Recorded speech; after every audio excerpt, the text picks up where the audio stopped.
வணக்கம் and welcome to TRADEGENIUZ. This is Nazir, founder of TRADEGENIUZ. இன்னைக்கு நம்ம என்ன பார்க்க போறோம் அப்படின்னா, நிறைய பேர் என்கிட்ட கேட்குற கொஸ்டின் என்னன்னா, நான் ஜாபை குவைட் பண்ணிட்டு ஃபுல் டைம் ட்ரேடிங்கை பிஸ்னஸாக எடுத்து பண்ணலாமா?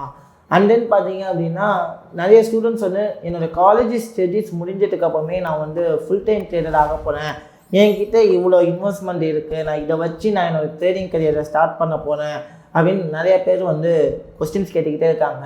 அவங்களுக்காக பதில் சொல்கிற விதமாக தான் இந்த வீடியோ நம்ம வந்து ரெடி பண்ணியிருக்கோம். ஸோ வீடியோவை ஸ்கிப் பண்ணாமல் ஃபுல்லாக பாருங்கள்.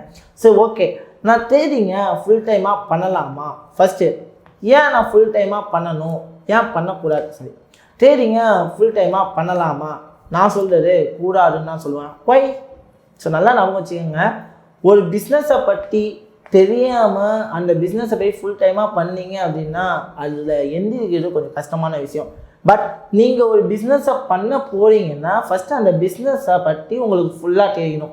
ஃபுல்லாக தெரியணுன்னா என்னன்னா, அந்த பிஸ்னஸில் போயிட்டு நீங்கள் எக்ஸ்பீரியன்ஸ் ஆகணும். ஃபார் எக்ஸாம்பிள், ஹோட்டல் நீங்கள் வைக்க போகிறீங்க அப்படின்னா கண்டிப்பாக என்ன செய்யணும், உங்களுக்கு ஃபுட்டு செய்ய தெரிஞ்சிருக்கணும். ஃபுட்டு செய்ய தெரிஞ்சால் மட்டும் போதுமா? அதை டேஸ்டியாக கொடுக்க தெரிஞ்சிருக்கணும், டிஃப்ரெண்ட் வெரைட்டிஸில் கொடுக்க தெரிஞ்சிருக்கணும், ரைட்? அதுக்கு நீங்கள் என்ன பண்ணணும்னா, ஹோட்டலில் போயிட்டு செஃப்போட அசிஸ்டண்ட்டாக ஒர்க் பண்ணணும். அப்போ தான் அந்த ஃபுட்டை எப்படி மேக் பண்ணுறது அப்படிங்கிறது ஐடியாலஜி எல்லாமே வரும். ஸோ அந்த ஒர்க்கு எக்ஸ்பீரியன்ஸ் உங்களுக்கு வந்து வேணும். அப்போ தான் என்னால் அந்த ஹோட்டலில் நான் ஓனாக எடுத்து பண்ணேன்னா ஒரு ப்ராஃபிட்டபிள் பிஸ்னஸாக என்னால் கொண்டு போக முடியும். தெரிஞ்சிருக்கணும். ஃபுட்டு செய்ய தெரிஞ்சால் மட்டும் போதுமா? அதை டேஸ்டியாக கொடுக்க தெரிஞ்சிருக்கணும், டிஃப்ரெண்ட் வெரைட்டிஸில் கொடுக்க தெரிஞ்சிருக்கணும், ரைட்? அதுக்கு நீங்கள் என்ன பண்ணணும்னா, ஹோட்டலில் போயிட்டு செஃப்போட அசிஸ்டண்ட்டாக ஒர்க் பண்ணணும். அப்போ தான் அந்த ஃபுட்டை எப்படி மேக் பண்ணுறது அப்படிங்கிறது ஐடியாலஜி எல்லாமே வரும். ஸோ அந்த ஒர்க்கு எக்ஸ்பீரியன்ஸ் உங்களுக்கு வந்து வேணும். அப்போ தான் என்னால் அந்த ஹோட்டலில் நான் ஓனாக எடுத்து பண்ணேன்னா ஒரு ப்ராஃபிட்டபிள் பிஸ்னஸாக என்னால் கொண்டு போக முடியும். அதே மாதிரி தான் ட்ரேடிங்குள்ளே வரீங்கன்னா ஃபஸ்ட்டு நீங்கள் ட்ரேடிங்கில் ஒர்க் பண்ணணும். ஒர்க் பண்ணணுன்னா என்ன, ஒரு ஆஸ் யூஷுவல் நீங்கள் வந்து ட்ரேடிங்குள்ளே வரீங்க அப்படின்னா ஞாபகம் வச்சுக்கோங்க, ஃபஸ்ட்டு பார்ட் டைமாக ட்ரேடிங்குள்ளே வாங்க. ஏன் பார்ட் டைமாக ட்ரேடிங்குள்ளே வரணும் அப்படின்னு நிறைய பேர் கேட்குற கொஸ்டின். நீங்கள் பார்ட் டைமாக வந்தால் தான் உங்களால் அதை பார்த்து லேர்ன் பண்ண முடியும். ஒரு வந்து இன்கம் சோர்ஸில் 2 டைப்ஸ் ஆஃப் இன்கம் சோர்ஸ் இருக்குது. ஒன்று ஆக்டிவ் இன்கம், இன்னொன்று பேசிவ் இன்கம். நமக்கு ட்ரேடிங்குள்ளே வரும்போது ஃபுல் டைமாக வரீங்க அப்படின்னா உங்களுக்கு இன்கம் சோர்ஸே வேறு எதுவுமே கிடையாது. ஸோ ஒன்லி ஆக்டிவ் இன்கமாக வந்து உங்களுக்கு வந்து ட்ரேடிங் மாறிடும். அப்போது அந்த ஆக்டிவ் இன்கமாக மாறும்போது அந்த ட்ரேடிங் வந்து கமிட்மெண்ட் ஆகிடும். நம்ம ட்ரேடிங் வர்றது எதுக்காக அப்படின்னு பார்த்தீங்கன்னா, I want to be relax with my job. நான் வந்து ரிலாக்ஸாக ஜாப் பண்ணணும், நான் யாருடைய கண்ட்ரோலும் இருக்கக்கூடாது, ஓன் பிஸ்னஸாக எடுத்து பண்ணணும் அப்படிங்கிறதுக்காக தான் நம்ம வந்து ட்ரேடிங்குள்ளேயே வரோம். அதே நீங்கள் வந்து கமிட்மெண்ட் ஆகிட்டீங்க அப்படின்னா, ஏன்னா நல்லா நம்ம வச்சுக்கோங்க, 2 டைப்ஸ் சொன்னேன். ஒன்று ஆக்டிவ் இன்கம், இன்னொன்று பேசிவ் இன்கம். நல்லா நம்ம வச்சுக்கோங்க, நீங்கள் ஒரு இடத்துல ஜாபுக்கு போகிறீங்க அப்படின்னா நீங்கள் உங்களோட ஒர்க்கை பார்க்கும்போது அந்த ஆக்டிவ் இன்கம் உங்களை தேடி வந்துக்கிட்டே இருக்கும். மாதம் ஆச்சுன்னா 30,000 அப்படிங்கிறது வந்து உங்களுக்கு இன்கம் ஜென்ரேட் ஆகிக்கிட்டே இருக்கும். அப்போது நீங்கள் வெறும் ட்ரேடிங்கை மட்டுமே நான் ஃபுல் டைமாக பண்ணும்போது நீங்கள் கண்டிப்பாக இந்த மாதம் 30K எடுத்தாகணும் அப்படிங்கிற சுச்சுவேஷனுக்கு நீங்கள் தள்ளப்படுவீங்க. அப்போ அது வந்து கமிட்மெண்ட்டாக மாறிடும். ஸோ அப்போ கமிட்மெண்ட்டாக மாறும்போது உங்களால் ரிலாக்ஸாக ட்ரேட் பண்ண முடியாது. ரிலாக்ஸாக ட்ரேட் பண்ணலை அப்படின்னா கண்டிப்பாக லாஸஸ் அப்படிங்கிற ஒரு விஷயம் வந்து வரும். ஸோ லாஸஸ் மட்டும் வராது, அது உங்களையுமே அஃபெக்ட் பண்ணி உங்களை ஒரு வெக்ஸ் ஆக்கிடும். ஸோ அதுக்கு நான் என்ன பண்ணணும் அப்படின்னா, நல்லா ஞாபகம் வச்சுக்கோங்க, நீங்கள் வந்து ஒரு 2 வருஷமாச்சும் மார்க்கெட்டில் வந்து ட்ராவல் பண்ணணும் பொறுமையாக. உங்களுடைய எமோஷன்ஸை கண்ட்ரோல் பண்ணணும், அது எப்படி கண்ட்ரோல் பண்ணுறது தெரியணும், மார்க்கெட்டு எப்படி ஒர்க் ஆகுது, அதில் நான் எப்படிலாம் ட்ரேட் பண்ணணும், அது எங்கே ரிவர்ஸ் ஆகும், அது எங்கெங்கெல்லாம் என்ட்ரிஸ் கிடைக்கும், எங்கே பை என்ட்ரி கிடைக்கும், எங்கே செல் என்ட்ரி கிடைக்கணும், இதை பற்றின நாலேஜ், இதை பற்றின எக்ஸ்பீரியன்ஸ் எல்லாமே கண்டிப்பாக உங்களுக்கு வேணும். வந்தால் மட்டும்தான் உங்களால் வந்து ட்ரேடிங் வந்து ஃபுல்ஃபில் ஆகும். நான் ஸ்டார்டிங்லேயே போயிட்டு ட்ரேடிங்கை நான் ஃபுல் டைமாக பண்ண போகிறேன், என்கிட்ட 50,000 ரூபா இருக்குது, என்கிட்ட 1 லட்சம் இருக்குது, சப்போஸ் அது ப்ராஃபிட் வந்துச்சு அப்படின்னா சந்தோஷம், சப்போஸ் அது லாஸ் ஆச்சு அப்படின்னா அது உங்களோட வெக்ஸுக்குள்ளே தள்ளிடும். ஃபார் எக்ஸாம்பிள், நம்மளோட லைஃப் ஜேர்னியே வந்து நான் உங்களுக்கு வந்து சொல்லலாம் அப்படின்னு நான் நினைக்கிறேன். என்ன அப்படின்னா, இப்போ வந்து நம்ம சின்ன பிள்ளையில வந்து சைக்கிள் ஓட்ட ஆசைப்படுவோம். சின்ன பிள்ளையில என்ன பண்ணுவோம், சைக்கிள் ஓட்ட வந்து ஆசைப்படுவோம். என்ன ஆசைப்படுவோம்னா, நான் சின்ன பிள்ளை சைக்கிளில் பார்த்தாலே ஆசையாக இருக்கும், ஓட்டணும்னு தோணும். அதேமாதிரி சைக்கிளில் ஓட்டும்போது ஸ்டார்டிங் ஸ்டேஜில் எனக்கு சைக்கிள் ஓட்டுறது யாரும் ஆசையாக இருக்குன்னு எடுத்து ஓட்டுறேன். அப்போ நான் என்ன பண்ணிடுறேன், கீழே விழுந்து கை காலெல்லாம் சாய்ப்பாங்க. அப்போ நான் சைக்கிளை பார்த்தாலே பயப்படுவேன், தனியாக ஓட்டுறதுக்கு ரொம்பவே பயப்படுவேன். அதே மாதிரி தான் ட்ரேடிங்குமே. நீங்கள் மார்க்கெட்டுக்குள்ளே ஃபஸ்ட்டு என்டர் ஆகும்போது ஈஸியாக தெரியும், பைக் போட்டால் பைடா, செல்லு போட்டால் செல்லுடா அப்படின்னு ஈஸியாக தெரியும். அதில் லாஸ் ஆகும்போது அந்த அடியை தாங்கும் போது தான் நமக்கு அதை பற்றின நாலேஜே வரும்னு வச்சுக்கோங்களேன். ஸோ அப்போது சைக்கிள் ஓட்டும் போது அதே தான்ச்சு. அப்புறம் இன்னொருத்தவங்க உங்கள்கிட்ட சொல்கிறாங்க, நான் சைக்கிள் ஓட்ட கற்று வாங்கன்னு கூப்பிட்றாங்க. நம்மளுமே அவங்க இருக்காங்க அப்படிங்கிற கான்ஃபிடென்ஸில் நம்ம போவோம். அவங்க இருக்காங்க அப்படிங்கிற கான்ஃபிடென்ஸில் போகும்போது நம்ம அவங்க கொஞ்சம் கொஞ்சமாக, நமக்கு அப்போ உள்ள நாலேஜ் தெரியாது, என்ன நினைப்போம், அவங்க வராங்க நமக்கு சொல்லிக் கொடுக்க, நம்ம போகிறோம்னு சொல்லிட்டு ஒரு கான்ஃபிடென்ஸாக போடுறோம், பயம் நம்ம போவோம். ஏன் அவங்க தான் நம்மளை சைக்கிளை பிடிச்சி கற்றுக் கொடுக்க போகிறாங்க, நம்ம கீழே விழ மாட்டோம் அப்படிங்கிற ஒரு நம்பிக்கையில் போகிறோம். அதே மாதிரி அவங்க சொல்லி கொடுக்குறாங்க.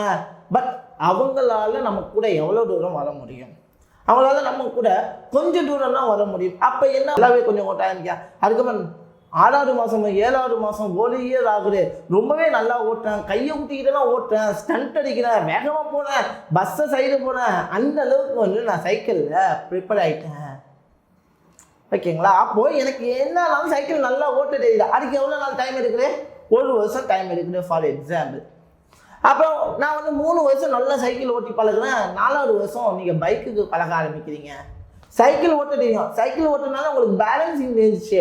அப்புறம் பைக் ஓட்ட போறீங்க, பைக் எப்படி பண்ணீங்க, பைக்கும் சைக்கிள் மாதிரியா இல்லை. அந்த பைக்கு கண்ட்ரோல் வரதுக்கு ஒரு 3 மாதம் ஆகும். என் பேச்சை கேட்கறதுக்கு ஒரு 3 மாதமாச்சும் ஆகும். பைக்கும் ஓட்ட கற்றுக்கிறீங்க, ஒரு 5 வருஷம் பைக் ஓட்டுறீங்க, அப்புறம் அங்கேன்னு கார் ஓட்ட போகிறீங்க. ஸோ நிறைய விஷயங்கள் நீங்கள் டைம் கொடுத்து தான் பண்ணுவீங்க. நம்மளுடைய வாழ்க்கை அடிப்படையோட சைக்கிளையே நம்ம டைம் கொடுத்து தான் கற்றுக்குறோம். அந்த மாதிரி ஒரு விஷயம்தான் ட்ரேடிங்குமே. ட்ரேடிங்கே நம்ம என்ன பண்ணணும்னா டைம் கொடுத்து பொறுமையாக அதில் எக்ஸ்பீரியன்ஸ் பண்ணணும். அப்போ மட்டும்தான் உங்களால் என்ன பண்ண முடியும், ஃபுல்ஃபில்டாக சக்ஸஸ் பண்ண முடியும். அண்ட் தென் காலேஜஸ், அதே தான். காலேஜஸில் 15 வருஷம் படிக்கிறோம். 15 வருஷம் காலேஜஸில் படிச்சுட்டு உடனே உங்களுக்கு 1 lakh சேலரி கொடுப்பாங்களா? இல்லை. 15 வருஷம் only for the learning period. அதுக்கப்புறம் கொஞ்சம் கொஞ்சமாக நீங்கள் என்ன பண்ணுறீங்க, ஃபுல்லாக லேர்ன் பண்ணிக்கிறீங்க. அப்புறம் ஜாபுக்கு போகிறீங்க. ஜாபில் போனோடனே 1 லட்சம் சம்பளம் கொடுத்துருவாங்க. இல்லை, ஃபஸ்ட்டு ட்ரைனியாக ஜாயின் பண்ணுறீங்க. ட்ரைனிங்க்கு அப்புறம் நீங்கள் என்ன பண்ணுவீங்க, அந்த ஜாபோட எம்ப்ளாயாக போகிறீங்க. எம்ப்ளாய்க்கு அப்புறம் தான் பொசிஷன் உங்களுக்கு அப்கிரேட் ஆரம்பிக்கிறது. ஸோ இந்த டைம் பீரியட் பார்த்தீங்கன்னா 4லேருந்து 5 வருஷம் இருக்கும். ஸோ எல்லாத்துக்குமே டைம் இருக்கும்போது ட்ரேடிங்க்கும் நீங்கள் டைம் கொடுக்கணும். அப்போ தான் உங்களால் சக்ஸஸாக மூவ் ஆன் ஆக முடியும். நான் ட்ரேடிங்க்கு வரப்போ மட்டும் மக்கள்கிட்ட ஒரு எண்ணம் இருக்குது, ட்ரேடிங்கில் இன்றைக்கி வந்தால் நாளைக்கே ப்ராஃபிட் பண்ணிடலாம் அப்படிங்கிற ஒரு மித்தை என்றைக்குமே நம்பாதீங்க. ட்ரேடிங் அப்படிங்கிறது நம்ம மட்டும் பண்ணுறது கிடையாது. நம்மள மாதிரி நிறைய மக்கள் இந்த மார்க்கெட்டில் இருக்காங்க. அப்போது அந்த விஷயத்தை, அவங்களுடைய சென்டிமெண்ட்ஸ், அவங்களுடைய எமோஷன்ஸ், இவங்க எப்படி நினைப்பாங்க, அவங்க எப்படி நினைப்பாங்க, அதை ஃபுல்ஃபில்டாக அனலைஸ் பண்ணணும். அதுக்கான நிறைய வரைமுறைகள் இருக்குது, அதெல்லாம் கற்றுக்கணும். ஆனால் பெரிய கொடிய நோய் அதில் எமோஷன்ஸை கண்ட்ரோல் பண்ணுறது ஒரு பெரிய கொடிய நோய். அதை நான் எப்படி இந்த இடத்துல கற்றுக்கணும் அப்படிங்கிற எல்லா விஷயத்தையும் நீங்கள் லேர்ன் பண்ணணும். இந்த விஷயங்கள்லாம் லேர்ன் பண்ணி எக்ஸ்பீரியன்ஸ் பண்ணால் மட்டும்தான் உங்களால் என்ன பண்ண முடியும், ட்ரேடிங்கில் ஒரு சர்வீஸ் பண்ண முடியும். கண்டிப்பாக இதெல்லாம் நீங்கள் பார்ட் டைமில் கொஞ்சம் கொஞ்சமாக பண்ணும்போது, பார்ட் டைமில் ஆக்டிவ் இன்கம் அப்படிங்கிறது வருது. அப்போ நீங்கள் உங்களோட ஃபேமிலி கமிட்மெண்ட்டெல்லாம் ஈஸியாக ஃபுல்ஃபில் பண்ணிட முடியும். அப்போது அதுலேருந்து ஒரு சேவிங்ஸ் உங்களால் எவ்வளோ சேவ் பண்ண முடியும், அந்த சேவிங்ஸை நீங்கள் எடுத்து கொஞ்சம் கொஞ்சமாக உங்களுடைய ட்ரேடிங் நாலேஜுக்காக செலவு பண்ணி அதில் சக்ஸஸ் பண்ண ஆரம்பிச்சதுக்கு அப்புறம் உங்களுக்குள்ளே ஒரு கான்ஃபிடென்ஸ் அப்படிங்கிற ஒன்று ஜென்ரேட் ஆகும்.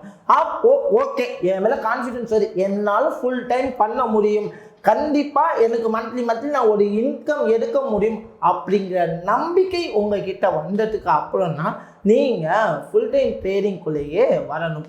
அது வரைக்கும் நீங்கள் பார்ட் டைமாக தான் உங்களுடைய ட்ரேடிங் ஸ்கில்லை வளர்த்துக்கணும். அப்போ தான் நீங்கள் வெக்ஸ் ஆக மாட்டீங்க. நீங்கள் ஃபுல் டைமாக இதுக்குள்ளே வந்துட்டீங்க அப்படின்னா ரொம்பவே ஸ்டார்டிங் ஸ்டேஜில் ரொம்பவே கஷ்டப்பட வேண்டியது இருக்கும். ஸோ ஆக்சுவலி என்னுடைய எக்ஸாம்லேயே பார்த்தீங்கன்னா நானே பார்த்தீங்கன்னா அரௌண்ட் 5 இயர்ஸ் கிட்ட நான் பார்ட் டைமாக ட்ரேட் பண்ணிக்கிட்டு இருக்கேன். இப்போது நான் ஒரு 2 இயர்ஸாக ஃபுல் டைம் ட்ரேட் பண்ணிக்கிட்டு இருக்கேன். அப்படின்னா ஃபார் த ரீசன் இதுனா, ஏன்னா எனக்குன்னு ஒரு கான்ஃபிடென்ஸ் ஜென்ரேட் ஆகும், என்னால் முடியும் அப்படிங்கிற ஒரு விஷயம் உங்களுக்குள்ளே ஏறணும். அப்படி எழுந்து நீங்கள் சக்ஸஸ் பண்ண ஆரம்பித்தோடனே நீங்கள் ஆட்டோமேட்டிக்காக ஃபுல் டைம் ட்ரேடிங்குள்ளே வருவீங்க, யாரையுமே டிபெண்டும் பண்ண மாட்டீங்க. இனிமே இந்த வீடியோ உங்களுக்கு ரொம்பவே பிடிக்கும்னு நினைக்கிறேன். பிடிச்சிருந்துச்சின்னா கண்டிப்பாக ஒரு தம்ஸ் அப் பட்டன் கொடுங்க. அதேமாதிரி நம்ம டீமுக்கும் சப்போர்ட் பண்ணுங்கள். Anyway until then bye bye, take care all.